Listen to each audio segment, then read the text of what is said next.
함께 기도드리겠습니다.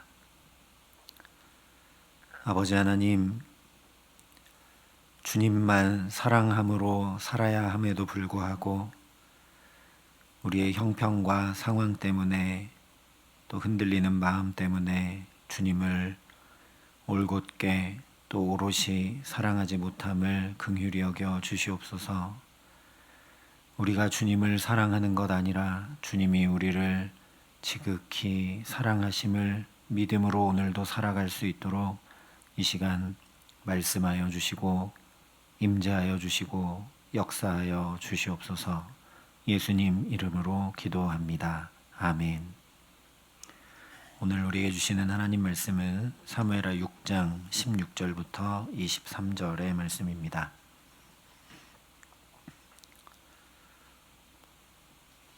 사무엘하 6장 16절부터 23절의 말씀을 봉독해 드리겠습니다. 하나님의 말씀입니다.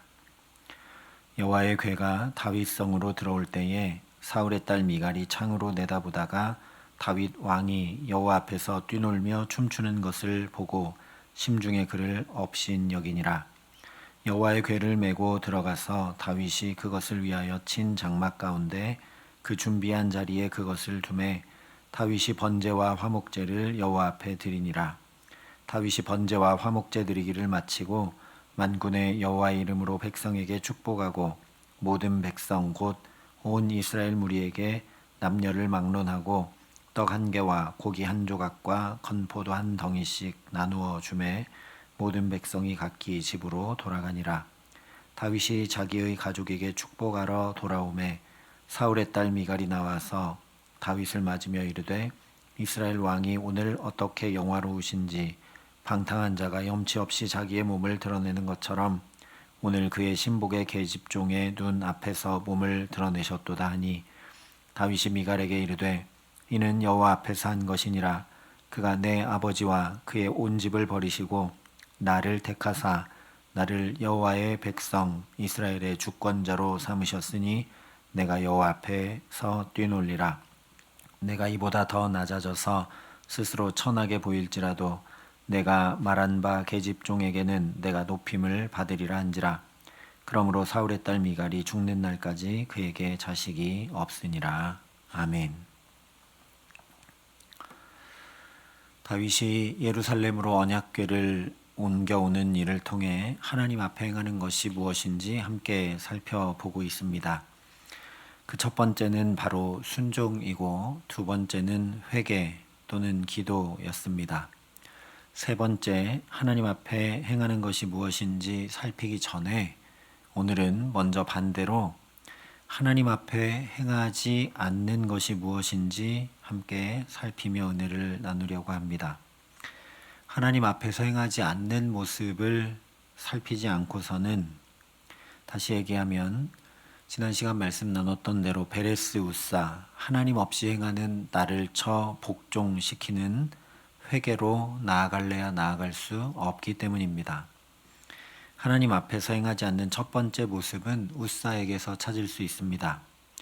우사는 당시로 말하면 최첨단 기술과 최고의 재료를 사용하여 새 수레를 만들어 하나님의 언약궤를 모시려고 최선을 다했습니다.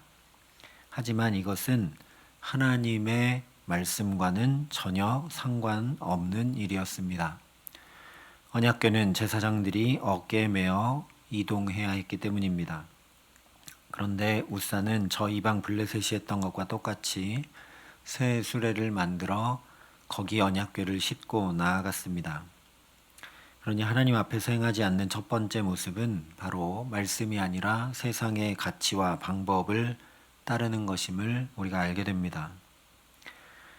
무엇인가를 선택하고 결정하고 행할 때 세상의 가치와 방법을 따라 다른 사람들도 다 그렇게 하니까 나도 행하고 있다면 하나님 앞에 행하지 못하고 하나님으로부터 나도 모르게 멀어지고 있는 것인 줄 깨닫게 해주시는 은혜 더해 주시기를 간절히 기도합니다.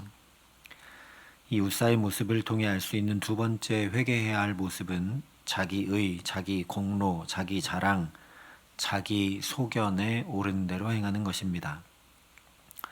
왕이 행차하고 3만 명이나 되는 사람들이 모이는 국가적 행사에 우사는 자신이 돋보이기 원했는지 모릅니다.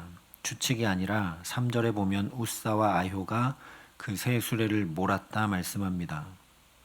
하나님의 언약궤를 주목하게 하고 하나님의 언약궤가 드러나기 원하여 새 수레를 만든 것이 아니었다는 것이죠. 또한 우리가 살펴본 대로 우사는 언약궤를 자기가 손으로 붙듭니다. 그런데 이 장면을 전해주는 6절 말씀을 우리가 다시 주목해 볼 필요가 있습니다. 그들이 나곤의 타작마당에 이르러서는 소들이 뛰므로 우사가 손을 들어 하나님의 궤를 붙들었다라고 말씀을 합니다. 여기 언약궤가 흔들려 떨어질 뻔했다는 이야기는 하나도 없습니다.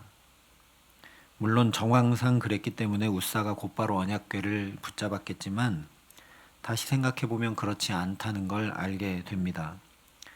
산 비탈길도 잘 내려오던 소들이 타작마당, 다시 얘기하면 평평한 평지에 이르러 갑자기 뛰었다는 것, 상식을 벗어난 일이기 때문에 하나님 하신 일임을 우리가 확인하게 됩니다. 그래서 그저 소들이 뛰었다라고만 말씀했던 겁니다. 즉 소들은 뛰었어도 수레는 흔들리지 않을 수 있고 언약궤도 흔들리거나 떨어질 위기가 아니었을 수 있습니다. 그런데 우사는 그냥 자기 경험과 판단대로 언약궤를 붙듭니다. 자기 소견에 옳은 대로 행했다는 것이죠. 말씀에 비추지 않고 급하다고 두렵다고 당연하다고 여겨 내 판단과 경험과 소견에 옳은 대로 행하고 있다면 나도 모르게 하나님에게서 멀어지고 있다. 나는 하나님 앞에서 행하지 않고 있다라는 것을 알고 회개할 수 있는 은혜 더해 주시기를 바랍니다. 이 두 가지를 한마디로 하면 불순종이죠. 언제나 순종이 제사보다 낫다 하신 말씀, 예수님도 순종을 배워가셨다 하신 그 말씀이 우리 마음과 영혼에 깊이 울려나게 하시기를 바랍니다. 아무리 예배 열심히 드린다 해도 순종함으로 나가지 못하면 하나님과의 거리는 결코 가까워질래야 가까워질 수 없음을 천착해야 합니다. 그러니 자존심 강하고 고집 세고 나의 소견과 판단이 옳다고 주장하며 살아가는 나 같은 사람도 변화시켜 주셔서 순종의 체질이 되는 사람 되게 해달라고 순종하고 또 순종하고 또 순종하는 은혜를 더 입혀 주시라고 간절히 구하는 저와 여러분 될 수 있기를 바랍니다. 한 가지 더 하나님 앞에 행하지 않고 있는 모습은 바로 내 자존심, 내 체면을 중시하고 내세우는 것입니다. 16절에 여호와의 궤가 다윗성으로 들어올 때에 사울의 딸 미갈이 창으로 내다보다가 다윗 왕이 여호와 앞에서 뛰놀며 춤추는 것을 보고 심중에 그를 업신여기니라 말씀합니다. 하나님 앞에 행하지 않는 모습 중에 하나는 이렇게 내 자존심 때문에 다른 사람을 업신여기는 일입니다. 더 나가서 20절에는 그냥 마음으로만 업신여기지 않고 그 마음을 그대로 드러내어 입술로 말합니다. 다윗은 하나님의 임재 자체인 언약궤가 예루살렘에 들어온 것을 기뻐하고 온 백성을 축복하고 또 떡을 나누어 주고 감사하여 집에 돌아와서 가족도 축복하려고 하는데 미갈이 그 다윗을 향해 얘기합니다. 이스라엘 왕이 오늘 어떻게 영화로우신지 방탕한 자가 염치 없이 자기의 몸을 드러내는 것처럼 오늘 그의 신복의 계집종의 눈앞에서 몸을 드러내셨도다. 누가 봐도 알 수 있는 비아냥이죠. 이 말에서 분명하게 알 수 있듯이 미갈은 왕가의 권위, 명예, 체면, 자존심, 염치 같은 것들이 중요했습니다. 내가 이스라엘 초대왕 사울의 딸인데 그리고 지금은 왕의 아내인데 어떻게 저럴 수 있는가 했다는 거죠. 온 백성이 감사하고 찬양하며 하나님의 임재 자체인 언약궤가 예루살렘에 들어왔는데도 하나님의 임재가 이제 이스라엘 한가운데 있게 되었는데도 내가 하나님 앞에 있는가 아닌가 이것은 안중에도 없고 왕가의 규수가 한 나라의 왕이 백성 즉 사람들 앞에 어떤 모습으로 비춰지겠는가. 백성 앞에서 지켜야 할 중후함과 권위만 중요했다라는 겁니다. 그랬기 때문에 다윗에게 염치 없이 행했다 비난합니다. 그러나 미갈의 말을 들은 다윗은 그 비난에 대해 비아냥에 대해 전혀 부끄러워하거나 수치스러워하지 않고 오히려 이렇게 말합니다. 이는 여호와 앞에서 한 것이라. 그가 내 아버지와 그의 온 집을 버리고 나를 택하사 나를 여호와의 백성 이스라엘의 주권자로 삼으셨으니 내가 여호와 앞에서 뛰놀리라. 내가 이보다 더 낮아져서 스스로 천하게 보일지라도 내가 말한 바 계집종에게는 내가 높임을 받으리라.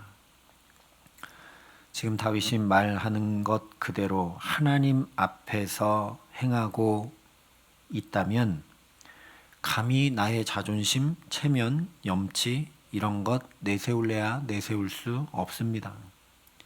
하나님 앞에 있는데요. 사실 하나님 앞에 나갈 염치조차 없는 존재가 바로 우리들이죠. 그럼에도 불구하고 우리는 왜 미갈처럼 하나님 앞에서조차 자존심과 체면과 염치를 찾게 되는가? 하나님을 사랑하지 못하기 때문입니다. 우리가 언제 염치 따위는 다 버리고 다윗처럼 즐거이 행하는지 생각해 보면 쉽게 알 수 있습니다. 사랑하는 손주 앞에서는 그 어떤 할머니 할아버지도 염치 같은 거 찾지 않습니다. 오히려 똑같이 2살, 3살 어린 아이가 됩니다.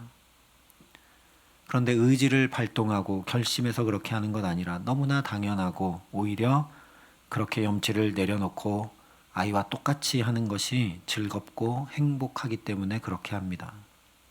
다른 사람들이 볼 때도 그런 할아버지 할머니의 모습이 행복해 보이지 거기서 체면 차리고 근엄하게 앉아 있는 것이 더 이상하게 보이게 마련입니다.